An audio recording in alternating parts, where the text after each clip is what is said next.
আসসালামু আলাইকুম, আমার নাম অনিকা। একদিন রাতে আমি ঘুমিয়েছিলাম, হঠাৎই আমার মনে হলো কেউ যেন আমার উপরে চেপে বসে আছে। আমি যেন নিঃশ্বাস নিতে পারছিলাম না। চোখ খুলে তাকিয়ে দেখি ঘরের মধ্যে একটি সাদা ছায়া। আমি এতটা ভয় পেয়েছিলাম যে বলে বোঝাতে পারবো না। এরপর আমি দোয়া দরুদ পড়তে থাকি। আল্লাহর রহমতে ফজর আজান দেওয়ার সাথে সাথে সেই সাদা ছায়াটা বাইরে চলে যায়। এরপর থেকে আমি একা ঘুমাতে পারি না। ঘটনা 2। আপু, আমার নাম সাবরিন।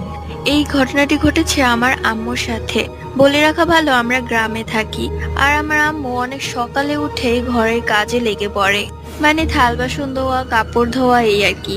একদিন ভোরবেলা আম্মু উঠে কাপড় ধুতে যায় আমাদের পুরনো পুকুর পাড়ে। আম্মু সেখানে গিয়ে শুনতে পায় আম্মুর উপরে কে যেন বসে আছে। এটা দেখে আম্মু অবাক হয়ে যায়। আম্মু সামনে যেতে সেটা দেখে বাতাসে মিলিয়ে গেল। So thank you so much, bye by.